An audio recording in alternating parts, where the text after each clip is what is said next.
Okay, White Pigeon High School, apparently Mother Nature does not want me to come over one last time to say goodbye. So we're going to do a very quick video review.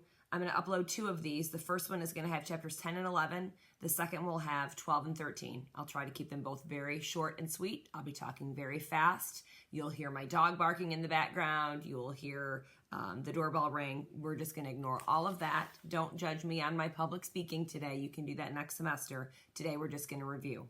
So I went over chapter 10 in class before we left, I believe. And so the one thing I want you to remember out of chapter 10 is on page 274. We talked about that social exchange theory. The rewards of a relationship minus the cost equals the outcome.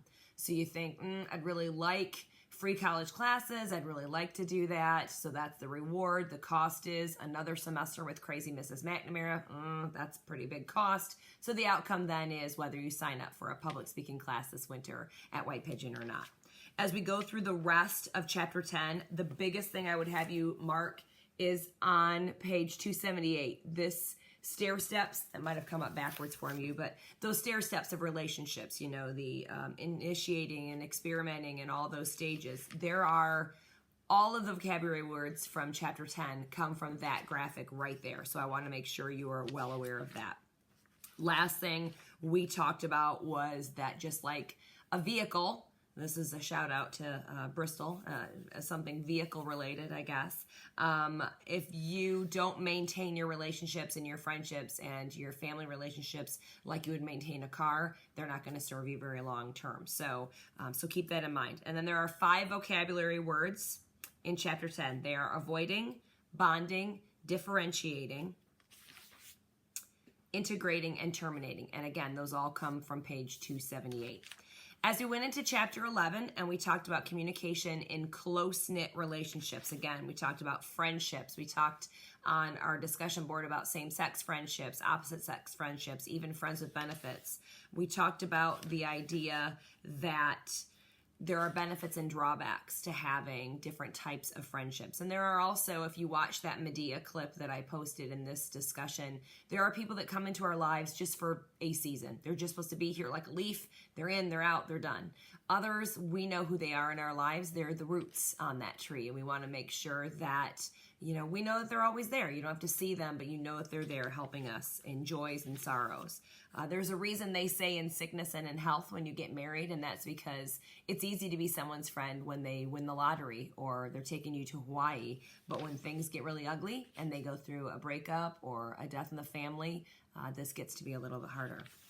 Lastly, in chapter 11, we talk about ways that you can definitely create some boundaries. I know that's hard at your age. I have kids that still live at my house that are in their early 20s, and we have to establish boundaries. I don't want to be in their business and they don't want to be in mine, but you also have to have that mutual respect. So it's okay to set a boundary in your friendships and in your relationships. The last thing we talk about in chapter 11 for close relationships is love. And I'm sure you're all sad we didn't get to talk about love together in class on a Thursday afternoon. But there's a little graph on page 325 that I have drawn. There's a little, you know how much I love triangles. And it just said for actual love to exist, you have to have 3 big things. You have to have intimacy, you have to have passion, and you have to have commitment. Now, I want you to pay close attention to the definition of intimacy. It is not anything related to nakedness, even though we talk about intimate relationships often have that aspect. Intimacy is defined as the closeness of a relationship. So I have it drawn here, and you'll make fun of me, but intimacy is only one piece of that triangle. And the truth is, if I tell you that I love my dog, I love my dog. We rescued our dog 10 years ago. We'd never had a dog in the house before. I'd grown up on a farm. My dad's philosophy was if we can't eat it, we're not going to feed it. And so we did not have a dog.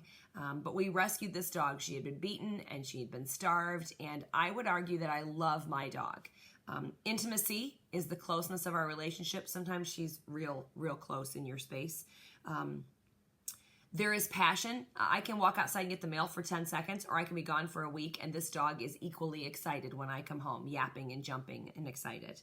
And then the third triangle, the third corner there, or triangle, The third angle there is the commitment. We committed to raising her and taking care of her, keeping her healthy. She commits to being here for us, keeping our home safe. And so those three things have to exist for actual love. So if you're in that friends with benefits situation we talked about, there could very well be intimacy. You're very close. There could very well be passion, but I'm not sure that commitment is there. So that rounds out chapter 11. And the vocabulary words from chapter 11, there are only three. They are boundaries, intimacy, and then that section on love language. So make sure you review all of those before taking our exam.